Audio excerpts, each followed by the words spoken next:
Hello and welcome to the podcast. My name is Thomas J. Sotvet. And I'm Vicky Sotvet. So add a demonic possession into the mix, and that means you've got Scaredy Cats. So, Vicky, have you ever been to an exorcism before? No, but I don't think that's really surprising, because you have to be a licensed exorcism priest to perform an exorcism, and there's not a ton of them. Not a ton of them in North America, anyway. It's true. There's a lot of them in Italy. I think something like 3/4 of licensed exorcist priests are in Italy. Yeah, they're also really popular in, South America, and I believe in Africa there's quite a few licensed exorcists. I think in Canada we have 2. Yeah. They're mostly in Italy, though. Mostly all in Italy, yeah. But while I was researching this, I actually remembered a coworker of mine, a woman I used to work with from Colombia, recalls a man in the village. She grew up a little way from Bogda. Recalls a man in her village was once actually supposedly possessed by a demon and did a bunch of weird stuff in the village. Was walking around screaming at the wee hours of the morning. Apparently he would attack livestock and stuff, and he went and got exorcised when she was quite young, and she reports that afterwards he was back up and running. So... Good to know. I mean, it's, I don't know, I always hear stories like that, and then I also remember that places that tend to have people claiming to be possessed also tend to be places where possessions happen on the regular, right? So a lot of that's hysteria. It's the same as a lot of people born in Jerusalem report being religiously significant. Yes. They report to be themselves messiahs in some way because it's just kind of what you're raised around, is that sort of influence. So I imagine it's the same with demonic possessions. Or maybe somebody's actually possessed. We just don't know. Maybe so.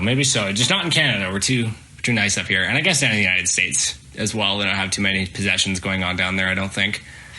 Anyways, we've gone a bit off topic, so let's talk about the only exorcism that matters to the podcast right now. Right, The Exorcist. It was written and produced by William Peter Blatty. He's also the fellow that wrote the book. Directed by William Friedkin. And this is a pretty important horror film to the genre as a whole. Quite a big deal. It was actually the first horror film to be nominated for Best Picture. Have there been many horror films nominated for Best Picture? Not a ton, no. It's hasn't been really a very long respected genre. So no, it's very, very, very, I don't know. I don't imagine many have been. Let's Google it here. I mean, Best Picture horror films. I don't think any have won. For sure, none of them have won. No. A Little Shop of Horrors was apparently nominated. The Shining, unsurprisingly. Psycho 3? That can't be right. Really? That can't be right. Anyway, it was the first, though, which is pretty exciting, I guess. Very, very significant horror film. It was actually based on a real life event, the exorcism of one Ronald Doe in Maryland in the mid 1949, somewhere in that area. It was very tabloidy, so it wasn't confirmed by any credible sources, but William Peter Blatty had heard about it, and that's what inspired him to write the book. Gotcha. So it's not so much based on as inspired by. Yeah, well, everywhere I'm seeing says it's based on, so I don't know. That's what I'm choosing to go with. Whether or not it's based on or inspired by, who's to say? And of course, he was studying, I think, to be a priest. But anyway, the priest in the movie is actually also the guy Max von Sydow. He's also the three-eyed raven in Game of Thrones, right before Bran becomes the three-eyed raven. He's the old guy in the tree. So, for all of you at home, I'm just looking blankly at Thomas because I've seen a scattered number of Game of Thrones episodes, so I don't really understand Game of Thrones. There's a lot of people out there that are pumping their fists in the air and going, yeah. Anyway, I guess that's what a life of doing exorcisms gets you, is you get stuck in a tree somewhere way up north where it's cold. So that sucks. Also in the movie is Linda Blair as Regan McNeil, as the possessed little girl. I couldn't find much on what she's done. It looks like she was in a lot of kind of short films, just not a lot of like unaccredited roles. But she has been on RuPaul's Drag Race a couple times. Well, at least she's doing something. She's doing something. I guess she's on like the RuPaul episodes that are all about spooky horror stuff. I thought it was the other lady on those episodes with the hair. I can never remember her name. Elvira? Elvira, Lady of the Night, something like that. Something. Yeah, I don't know. She's got the hair. A lot of kids I grew up with had posters of her on their bedroom wall. Some more fast facts for you. The demon's name in the movie is Pazuzu, which is actually a real life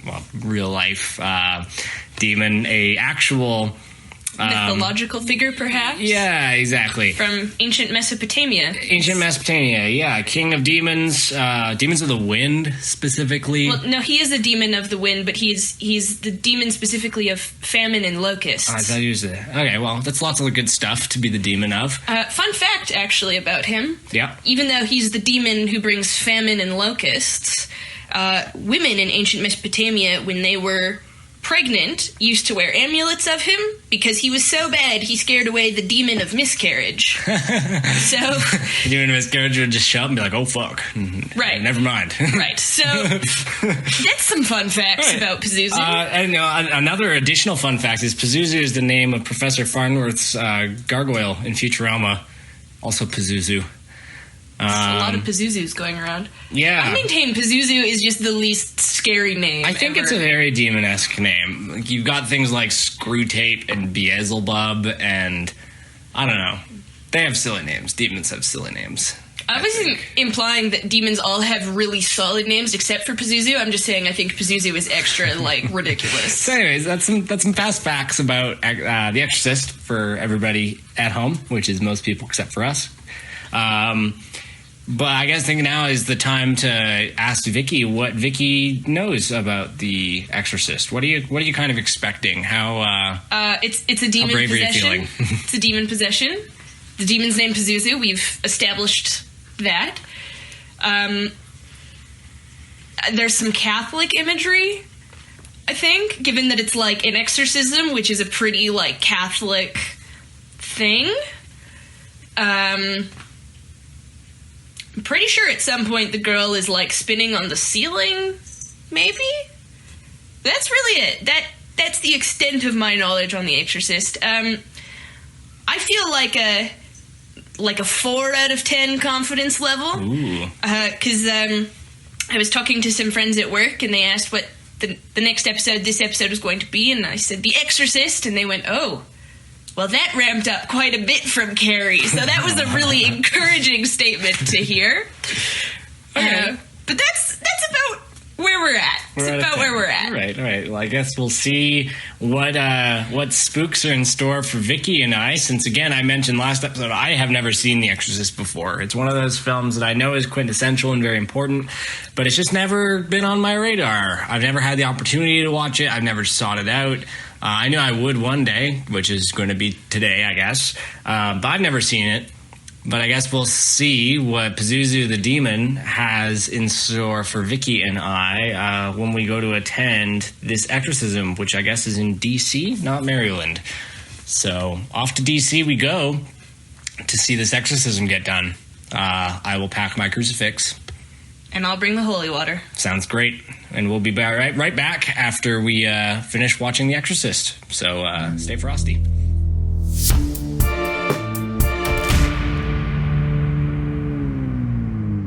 All right, we are back after the exorcism of Regan McNeil, and I am covered in pea soup. Yeah, I look like a smaller, more disgusting green giant. But you know what? It doesn't smell as bad as I thought it would. You know what it actually reminds me of? A shamrock milkshake. I hate shamrock milkshakes. Me too, but there are worse things in the world to smell like. Some people like them, so... I mean, true. I'm not really trying to smell good for anybody but you. Yeah, well, I try to smell good for people that I work with. I practice basic hygiene, obviously, but I'm not choosing perfume and things. I don't want to be gross for people. Anyway, this is The Exorcist Part 2. And I wanted to quickly start off part 2 by saying that I have led all you people listening to part 1 astray. And I hope this doesn't hurt your guys' faith in me in the future. I promise I will always do my best to do my best research. And if I do make any mistakes, to correct them later, because I don't want to lead anyone astray. So I gave you guys a whack list of horror films that had been nominated for Best Picture that included The Little Shop of Horrors and The Exorcist 3, and that's all just, or Psycho 3, and that's all just so horribly wrong. The actual list is The Exorcist, Jaws, The Silence of the Lambs, The Sixth Sense, Black Swan, and Get Out more recently. Now, I wouldn't personally consider Black Swan or Jaws a horror film. Horror films, they're more thrillers to me. Jaws is on our list of horror movies to watch. All right, well, there you go. I guess our list has spoken. Anyway, those are the actual Best Picture nominees.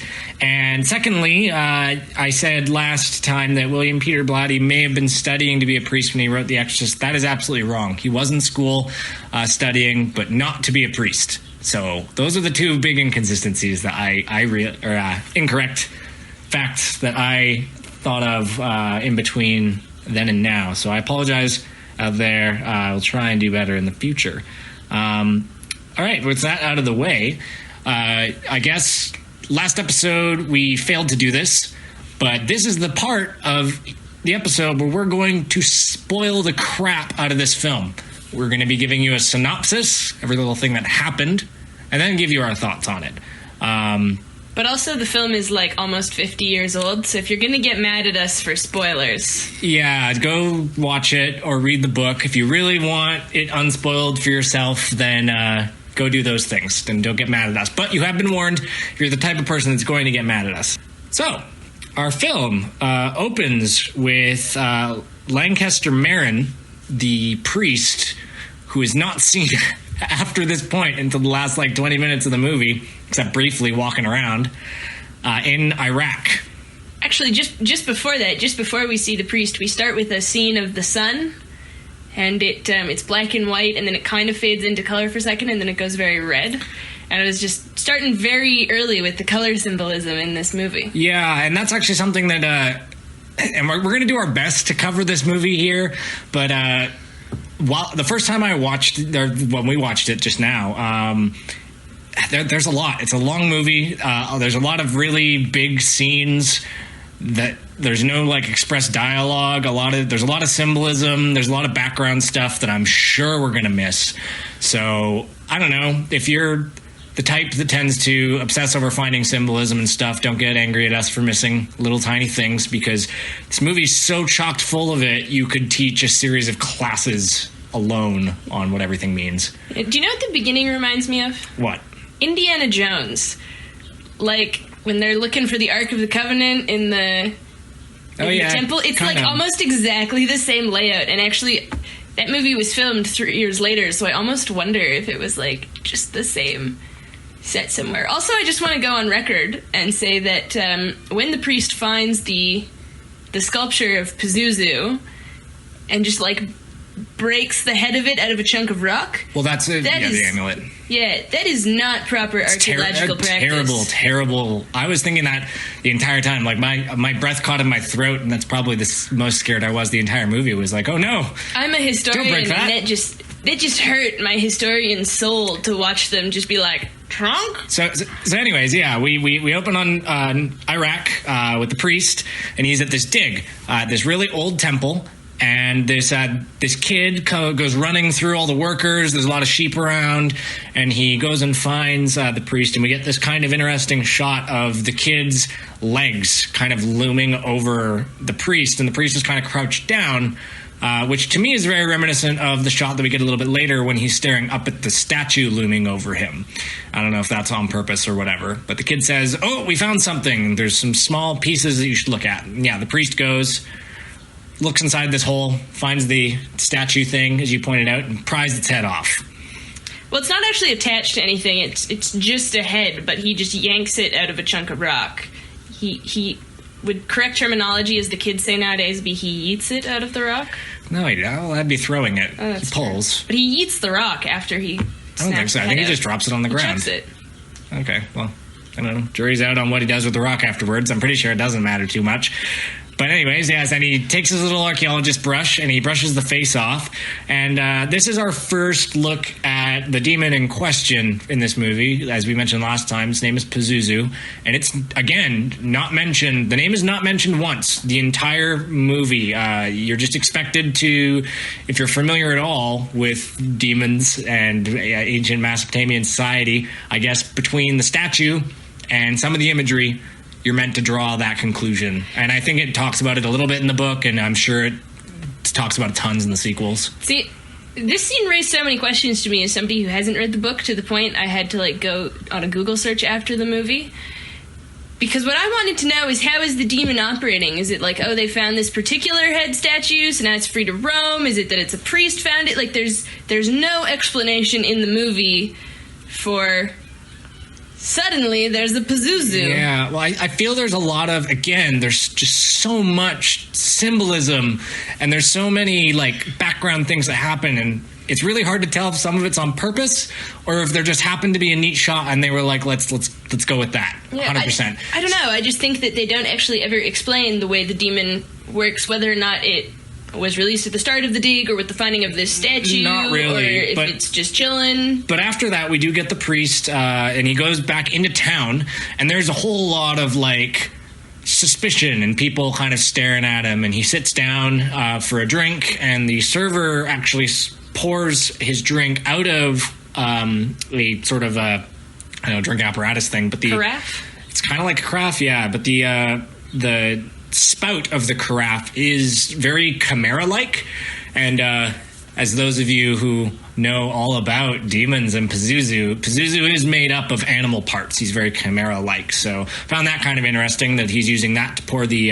drink for Lancaster Morn. Yes, and while Lancaster Morn is getting the drink, he's also taking glycerin pills for a heart condition. For a heart condition, and that's not, again, touched on until later. And there's this banging sound, and at some point he ends up finding a blacksmith where these three dudes are just wailing on this bit of metal with three big hammers, and one of the guys pulls his hat off and looks right at the father, and he's got a misty eye, and he's creepy looking, and I'm sure that is meant to symbolize some creepiness. Yeah, I don't know. Again, every single scene in this movie could mean a bunch of different things, and I think everybody has its own way of interpreting it. I'm sure some of it was on purpose. I'm sure some of it was just a happy accident. But after that, he ends up getting in his car, and he drives to, I think, his buddy's estate, and these guards come out with their guns and point it at him. And he doesn't seem to see them or notice them very much. He waves at them. Well, later. But at first, he is kind of hunched over, and you can see that there's what looks like a bullet hole maybe in his windshield. So maybe he's been shot at by these guys by accident before, but he's kind of hunched over, and he gets up and he sees them, and then he waves at them, and they kind of just give him a half nod and leave. Oh, I found that scene much less tense than you're describing. I was like, oh, dudes, oh yeah, he knows them, cool. Yeah, I noticed that there was a bullet hole there, so I don't know if maybe he's had his identity mistaken in the past or something, but anyways, that's what I extrapolated from that. But he goes and he meets his buddy, and his buddy asks if he's going to be sticking around, and the priest, Lancaster Marin, says, nope, I gotta go back. I gotta leave. And it's unclear if he's going back because he's the only person who knows how to deal with Pazuzu, or if he's just man, Iraq is hot. Yeah. I want to go home. Yeah, there's not a lot of explanation given for any of this opening 10, 15, 20 minutes. It's a long time. There's almost no dialogue, and you can't tell whether or not he's aware that something's going down, or whether or not he's just kind of suspicious of all of it, or he's going back home because it's hot in Iraq and there's sand everywhere and it's coarse and irritating and he hates it, or if he's going back because he knows there's going to be some demon times.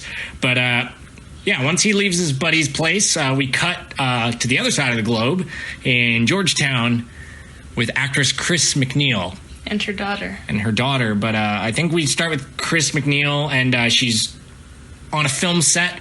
It's clearly a protest film, I think. There's a lot It's about student activism, I think. Yeah. And she gets up there and she gives a kind of a little speech through a microphone, and then it's over. The scene's over. Everybody claps, and she goes and she chats with the director for a little bit. Burke Dennings. Burke Dennings, yes, Burke Dennings, who is not long for this world. Spoilers, Thomas. Oh yeah, this movie doesn't have a whole lot of casualties in it. He is one of them. But anyways, talks with her for a bit, and then she goes home, and we meet this future possessed girl, Reagan McNeil, or maybe she's already possessed. Who knows? Yeah, I found it interesting that we never actually see how or when she gets possessed. They have a little kind of conversation, mother and daughter, and like, what are you doing? Blah blah blah. We're gonna have a tickle fight now, and then Reagan is showing her mom like what she did that day, and she's found a Ouija board. Right? Ouija board. Ouija board. Ouija. I don't know. There's like 5 letters, and only one of them is a consonant. Ouija or Ouija. Okay. I don't know. But anyways, and her mother's like, huh, neat, those are fun, do you know how to use it? And Reagan's like, yeah, and then she's using it to contact a spirit she calls Captain Howdy. Captain Howdy. Except nothing happens, and you're like, well, that was anticlimactic, and it's not clear. Is it like, is Captain Howdy Pazuzu? Is it some other spirit? Was she possessed before? Reagan is actually apparently talking to Captain Howdy, because the puck thing that you use to talk using the Ouija board isn't moving, and Regan asks Captain Howdy if her mom's pretty, and then she laughs and says, well, that's not very nice, Captain Howdy. So it's clear that he's not answering her. Yeah, I couldn't... Is it because he's not answering? The Ouija board isn't moving, so it's because Captain Howdy isn't answering whoever Captain Howdy is. The way she delivered that line then, to me, spoke like she was hearing this from Captain Howdy. No. She heard something nasty and was like, oh, that's not very nice. No, because when they're communicating through Ouija boards, it moved, but it didn't move at all. And then Chris is like, oh, well, maybe he's sleeping. Maybe he just doesn't want to talk to you right now. Okay, yeah. So, but yeah, and it's semi-implied, I guess, that because Reagan plays with Ouija boards is the reason why she's possessed. But, like, yeah, very vaguely. And that was one thing I found really interesting, that, like, she's possessed at some point, but they don't ever show it. Yeah. So. Yeah, and a fun fact for everybody out there, all Ouija boards are owned by Hasbro. If you are playing with a Ouija board that does not have Hasbro on it, then it is not an official Ouija board, and Hasbro is going to sue you and all your ghostly friends. Makes them a whole lot less scary if you just think that they're all owned by you. Ouija boards brought to you by Hasbro. Contact your dead friends. Fun times. Yes. Anyway, so I think there was a scene either before the Ouija board scene or just after where Chris hears some sounds later in the evening. Chris hears some sounds coming upstairs that are weird, and it's after she's put Reagan to bed. And she goes upstairs to Reagan's room to find the window open and the wind blowing. And to me, I thought that maybe that was when Regan gets possessed, because again, Pazuzu is a demon of the wind. So I thought that could be the moment that's happening. Maybe the Ouija board was like starting to invite him in, and that was the moment. But again, like much of this movie, a lot of it's really up to interpretation, whatever it is you want to think. It could be. And to be honest, just going back to the window thing, I almost wondered if Stranger Things took some inspiration from The Exorcist, because throughout the film, no matter how hard they try, the window keeps getting open and the room gets colder and colder.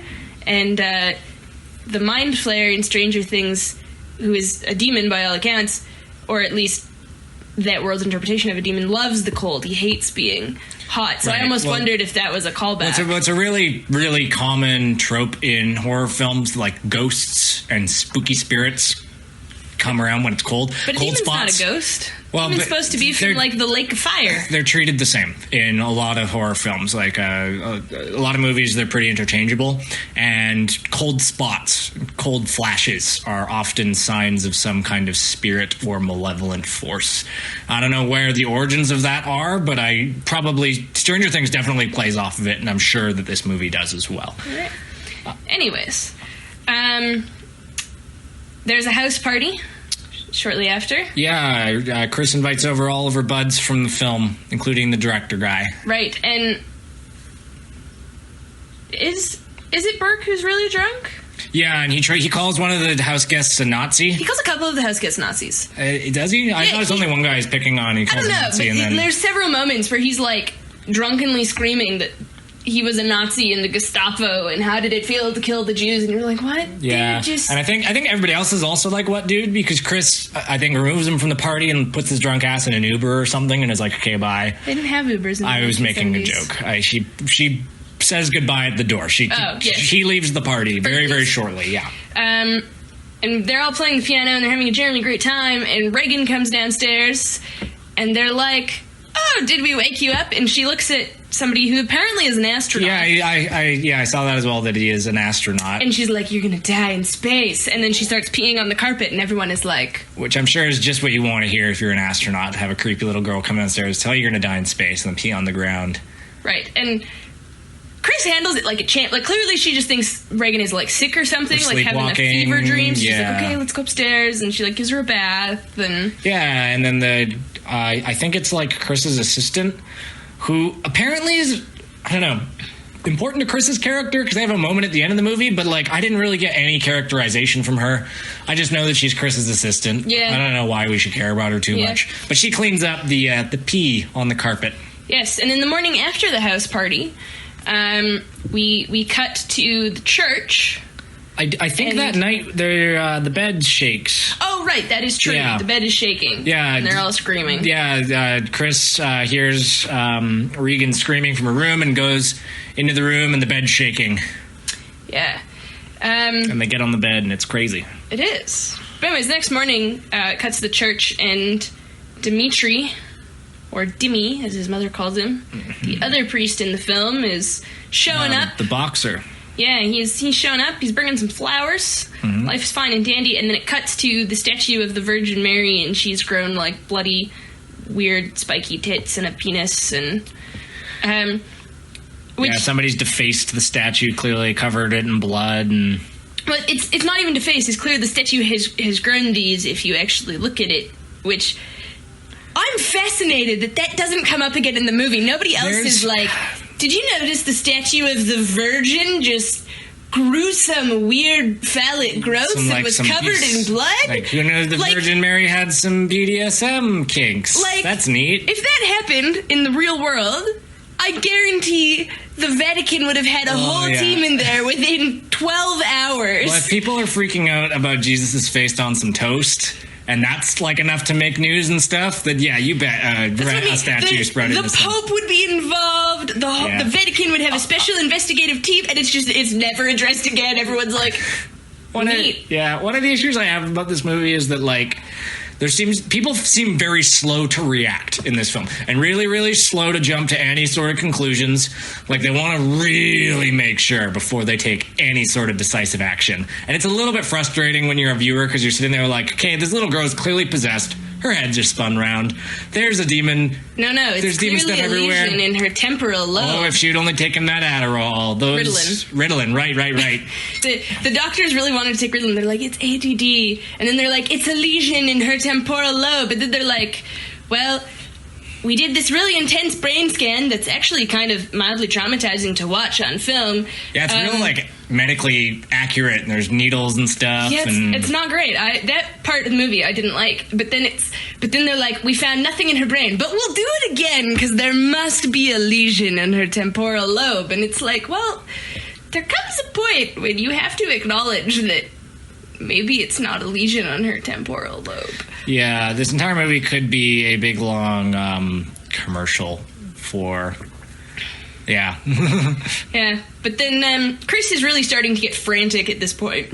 She clearly believes something is wrong with Reagan beyond ADD or ADHD or whatever.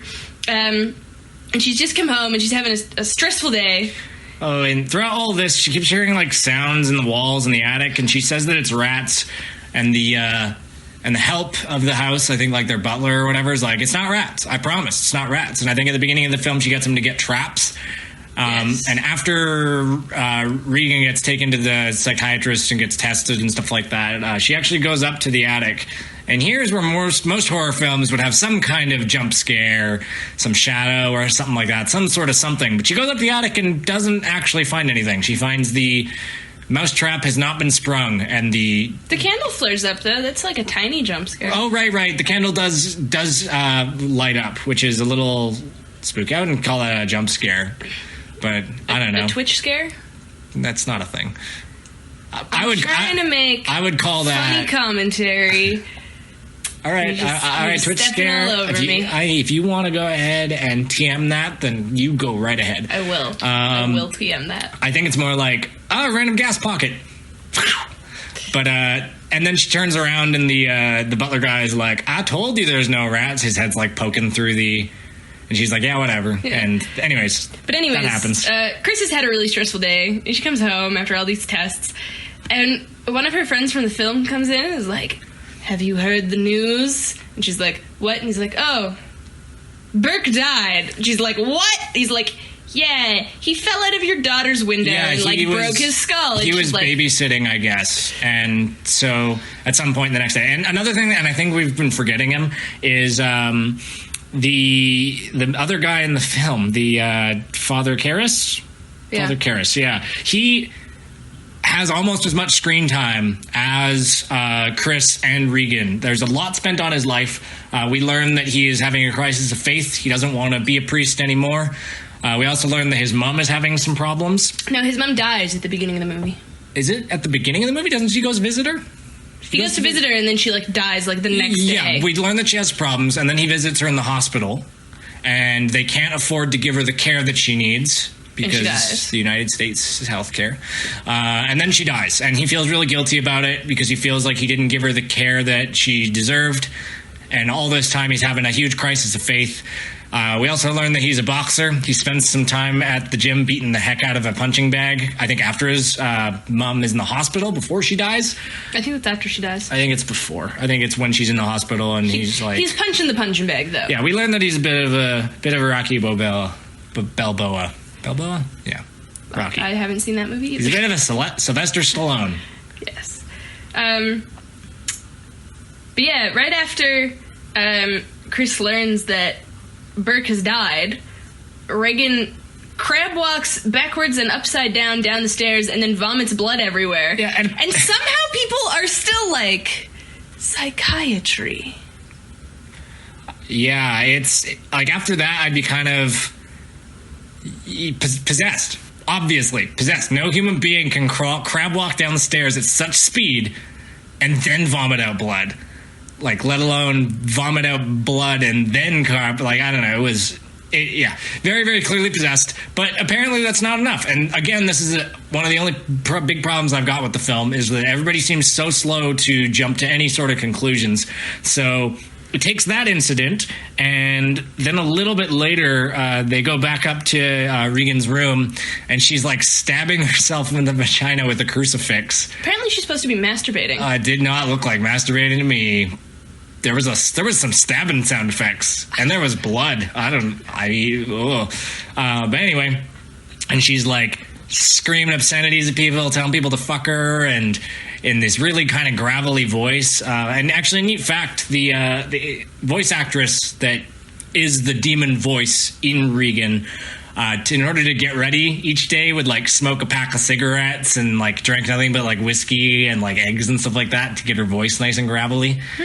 That sounds like an unfortunate job. I think that was her choice to get into character. And it works. That demon sounds exactly like she did those things. It's true.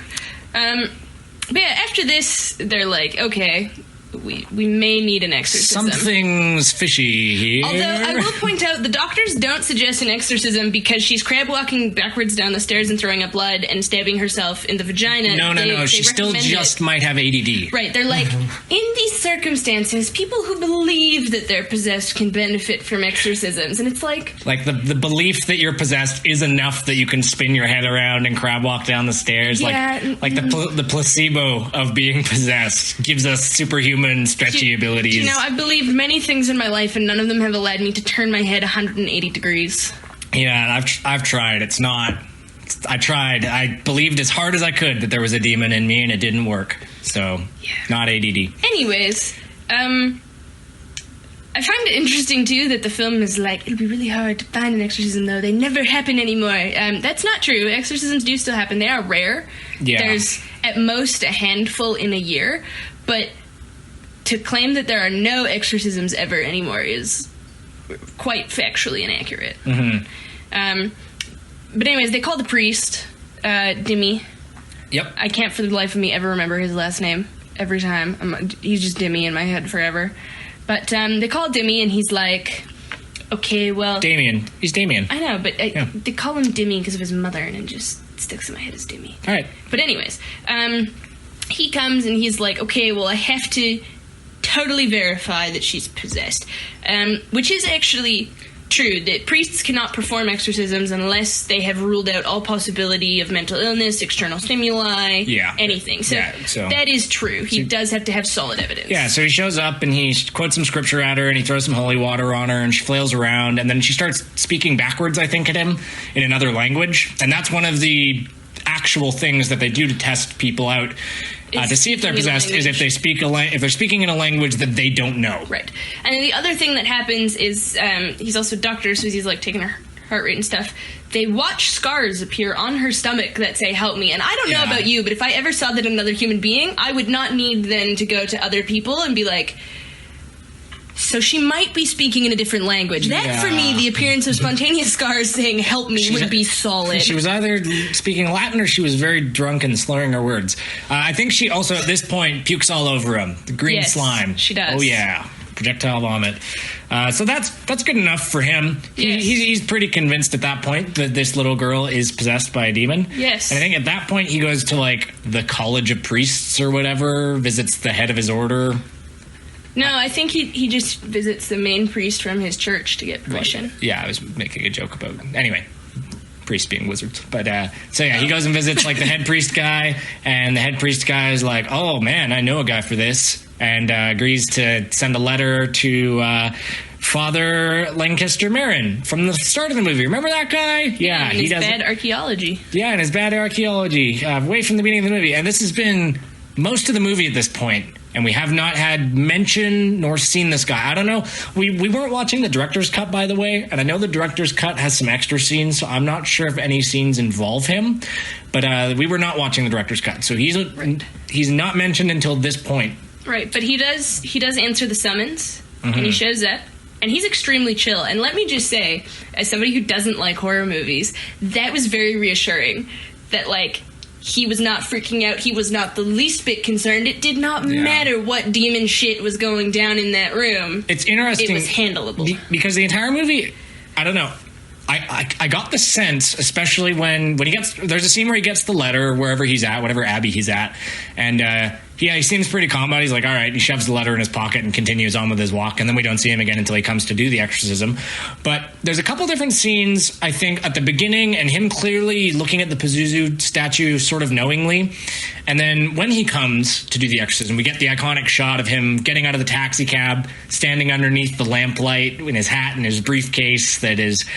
And actually, for everybody out there, like, I thought that was the start of the film. I thought that's where the film was going to start, was with that scene. I thought the whole movie was The Exorcism. I had no idea The Exorcism was only, like, the last 20 minutes in this 2-hour film.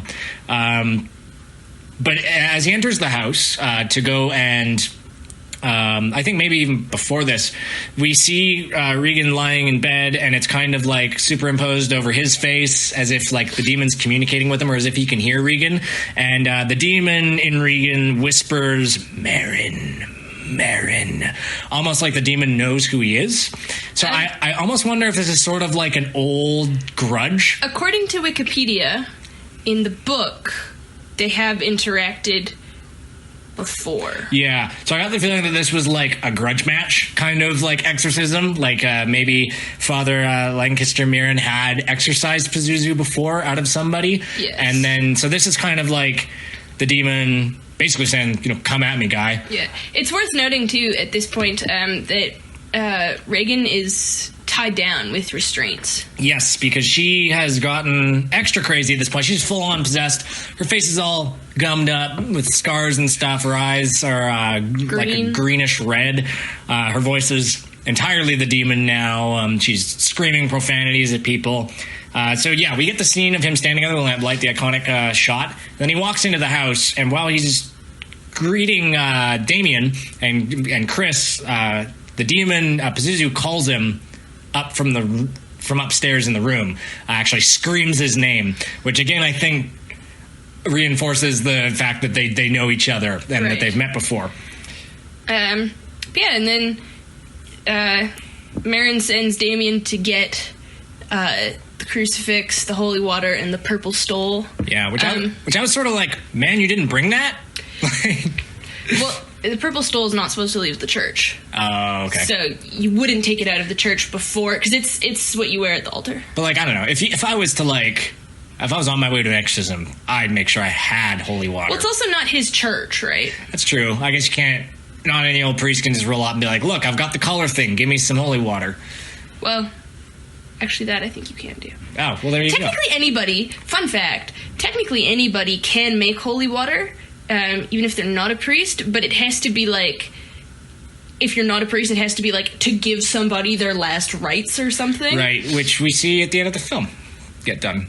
Right. Well, he does last rites. He doesn't make holy water. Well, yeah, maybe he's sweating a whole lot, so I don't know. Bless this sweat. I mean, no. But yeah, so I found as the exorcism was starting that it was almost anticlimactic. Like, Marin is... calm might be the wrong word, but Marin is very stoic. Yeah, well, again, I think that just speaks to, like, this isn't his first rodeo. It's going to be his last, but it's not his first rodeo. And so after Damien returns with the stuff, they settle in for actually, before that, the father, while Damien's getting the stuff, the father's offered tea by Chris. She asks if he wants bourbon in it. Brandy, right. And he says, my doctors say I shouldn't, but thank God my will is weak. And takes the brandy in his tea, and then after that the exorcism starts, and it's like, for me, this is where the movie really started. I don't know, this entire like hour and 40 minutes just felt like a big long build up, and I don't know. This movie is.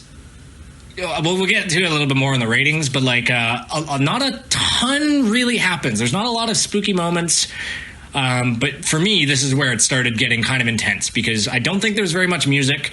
The acting is pretty good, and yeah, they just start exercising, and she's saying all kinds of stuff. She's asking him to like stick his dick up her ass and stuff like that. She's saying all kinds of nasty stuff at them. I find it really interesting that you find this the moment where it starts getting tense, because like, I don't know, at the point where she turns her head around is uncomfortable, but that's as close as I got to fear, and that whole scene was uncomfortable. Yeah, and again, we'll get to how scared you were when we do the scare ratings, the spook ratings. But anyway, so they start doing the exorcism. It's exactly how you imagine. They're sprinkling holy water on her. They're quoting the Bible. They're doing Father, Son, and the Holy Ghost, left, right, and center. And she's writhing around on the bed, screaming at him. I thought the child actress actually was extremely good in that regard. Like, she manages to convey being in pain but also angry extremely well for somebody whose whole role is to flop around on a bed. Sure, yeah. I thought she did a really good job. Yeah. So anyways, yeah, she's flailing around and screaming as they're doing their thing. Yeah, and then the first attempt to exorcise Pazuzu fails. Right. She ends up puking all over... I think she pukes all over the bed, and he uses the stole, the purple thing, and he wipes it up and then gives it to Damien, and Damien washes it off in the sink, and then he just puts it back on. So I don't know. I guess Damien did a real good job cleaning it up. Well, I think it's being used as a holy symbol of protection rather than any kind of... Sure. It'd be smelly protection after that, I imagine. Well... Shamrock protection.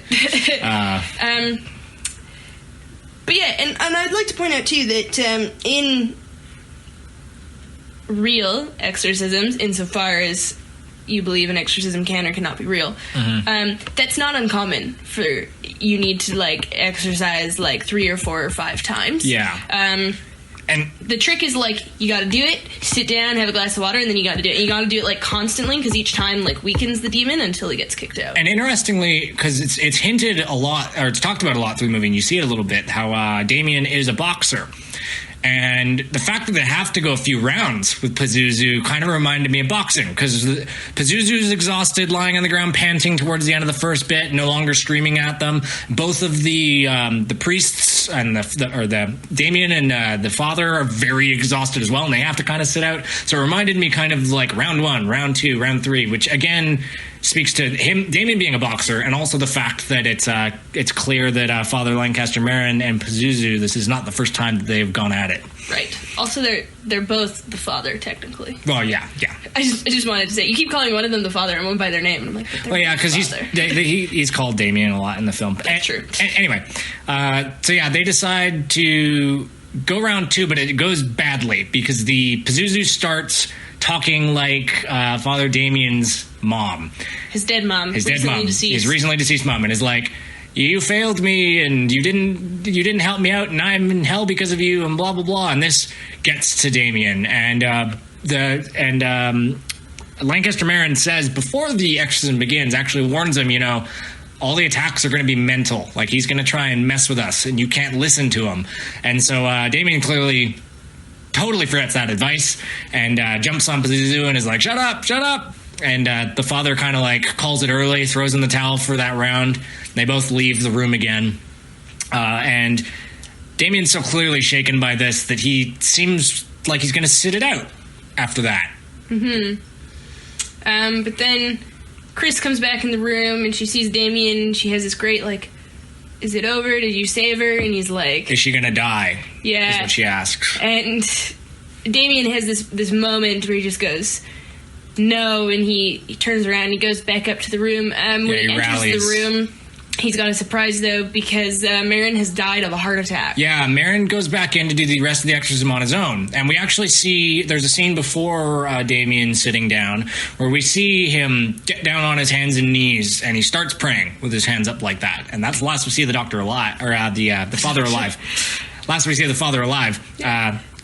Damien does go back upstairs after, like, no, she's not going to die. Walks in, and he's on the ground, I think, dead as a doornail, heart attack. Yeah, and I would like to point out, it's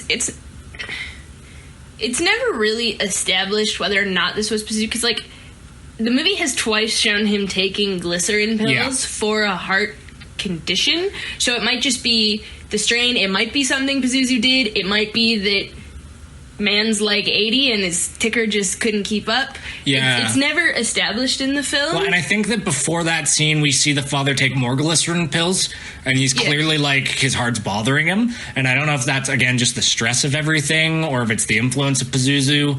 But, right. But it's, the movie has a very low body count, and like, we can't even attribute that one to the demon. No.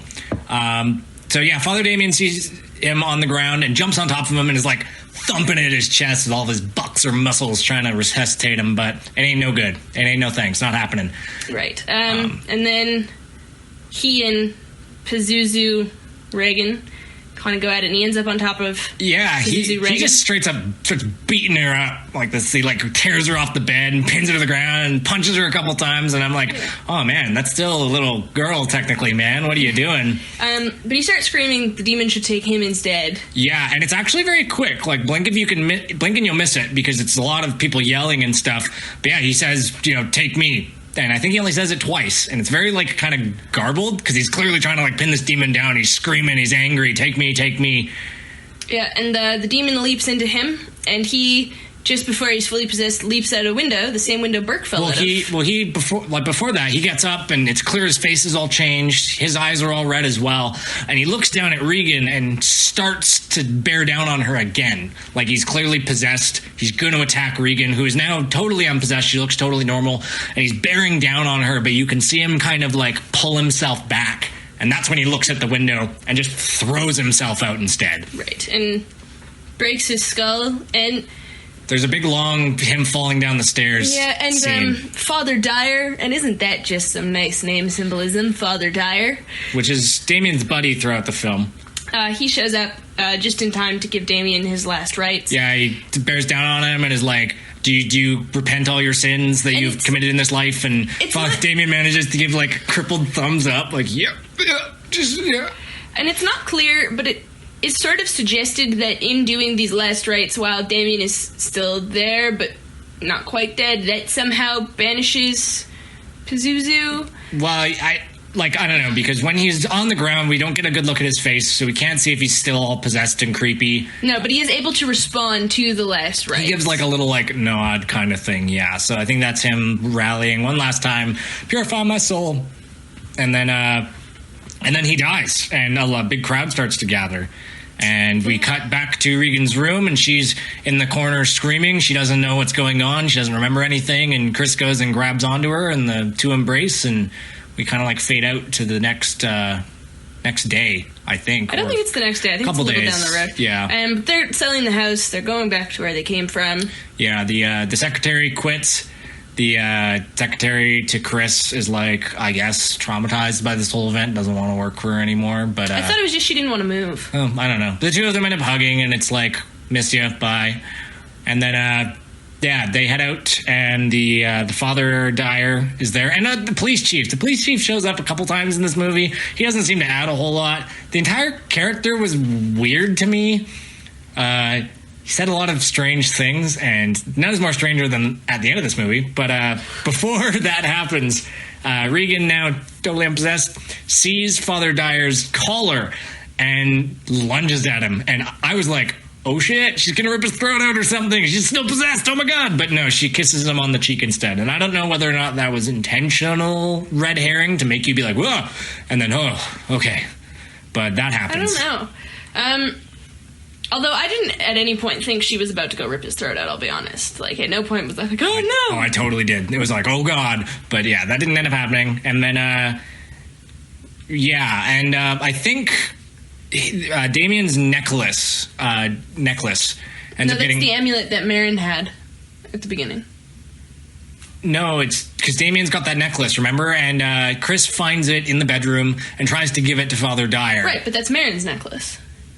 I'm pretty sure it's Damien's. Because Marin has the Pazuzu thing, and then he looks at the little amulet and is like, oh, it's not of the same age. Oh, okay. Well, I don't quite remember whose it is. But There's anyway, an amulet of protection against There's people. an amulet, and Chris tries to give it to Father Dyer and is like, you should have this. And then he's like, nah, you have it. And gives it back to her. And then her and Regan drive away. And then Father Dyer walks up the street, briefly pauses on top of the stairs that Father Damien threw down. There's no indication that not just one, but two people. There's no indication that two people have died there recently. No police tape or nothing. And then he turns down the street, I guess choosing not to take the stairs. That's what it looked like to me. Smart man. Yeah, I wouldn't want to take those stairs.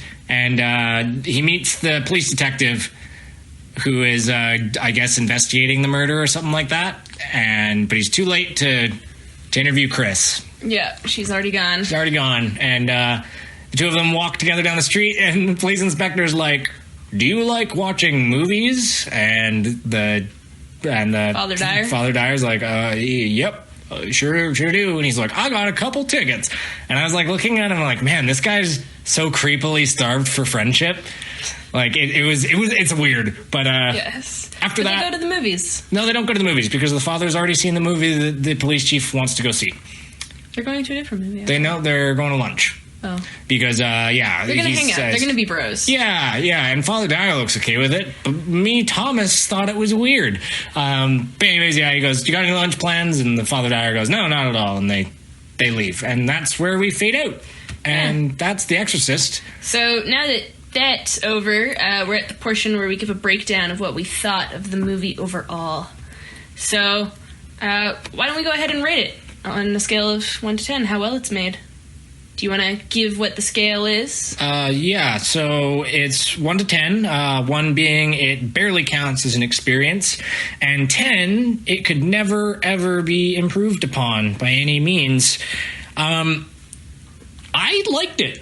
I don't know. I didn't at first, weirdly, but I thought it was... Well, this isn't liking it. This is just how well the movie was made. Right. So... Yeah, how well it was made, I would say it was made well.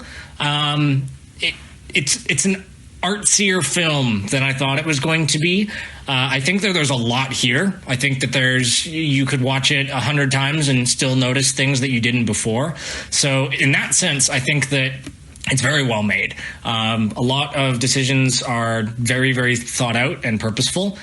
And the acting is good, and the dialogue, even though it's sparse, and even though there's a lot of scenes where not a lot seems to happen, I think it was well made. So I'm going to give this a solid 8 out of 10. Okay. I think a 7. I think it's well filmed, and I mean, like, just how uncomfortable you feel during, like, the medical scenes and stuff, and, like, the practical effects for the time are really good, but I don't know. And I don't know if it's just because we were watching the director's cut. I didn't even know there were different versions of the film. But just the way the editing is kind of makes a lot of cues lost in translation, and, like, it makes it cloudy. So I'm going to give it a 7. All right. Yeah, that seems fair.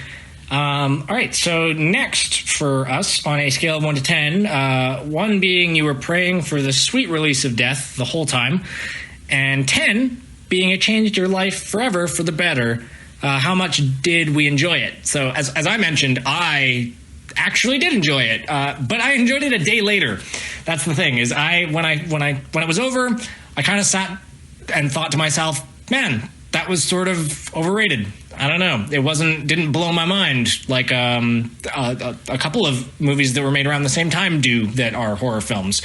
But a day later, when I really sat down to think about all the different scenes and how they interplayed together and how there's a lot of subtle story, I actually did enjoy doing that, being able to take some time to think about it. And so, yeah, I think how much I enjoyed it, I'm going to give a 7, which might seem kind of low, but that's only because I didn't, like, pump my fist in the air as soon as it was over and be like, yeah, one more time. I had to really think about it. You're much more generous than me. I'm going to give it a 5 because, like, there were some moments of tension. The crab walking down the stairs and throwing up blood comes to mind. The medical comes to mind. But, like, there was so much exposition between every moment of tension that I found a lot of the film, I was just bored. And I was like, okay, I can't start looking at the news. I can't start looking at GameSpot. I can't talk to somebody over text. I have to pay attention to the movie. Gotta do it. You know, like, it was just very difficult. Yeah, that's fair. And again, I think that there's a lot of artistic value, but yeah, I'd say for your average person, like your average moviegoer, especially in 2019, is probably going to be bored for a lot of The Exorcist. So anyways, lastly, the question on everyone's mind, I'm sure, is how spooky is it, this long movie? 1 being angry puppies are scarier, and 10 being it makes legit exorcisms look like a walk in the park. For me, I would describe the exorcism itself in the last 20 minutes as tense, but not necessarily scary. I was never afraid. There was some spooky imagery in it, so I don't think it's Carrie levels of not scary. I'm going to give it a 2 for me. So just 1 point above Carrie. I imagine I would be a lot more spooked if I had a more religious background. Like, I maybe there's a lot of perversion and stuff that would upset me if I was a little bit more uppity and was raised in a more conservative household. I might be a little bit more horrified than by some of the stuff. But I don't know. I was raised in the woods, and so that is, well, close to it. No, and so it didn't scare me too much. So yeah, 2. I also am going to give it a 2, which for me is stands. I was going into this like white knuckle, like, oh man, how am I gonna survive? Like, I've heard about it's supposed to be tense, and I just was bored. Yeah. So 2. I was scared. 2 out of 10. 2 out of 10. All right. Well, let's hope that we are able to do a little bit better than that. 1 and a 2 so far doesn't really bode well for how spooky the films that we are watching so far are. But you know, it does bode well that I may be able to handle this whole project better than I thought. Yeah, maybe. We'll see when we get into more of the intense stuff. How quickly you ramp it up to 10 there from 1 to 2. Might be like 1, 2, 8, 10. Anyway, that concludes episode 2 of Scaredy Cats with The Exorcist. Next up for us is some sweet, sweet bacon. Kevin Bacon, that is. With a side of giant worms. Yes, we are watching Tremors. So grab your graboids and join us then. But for now, I'm Thomas J. Sotvet. And I'm Vicky Sotvet. Good night and be cool to each other.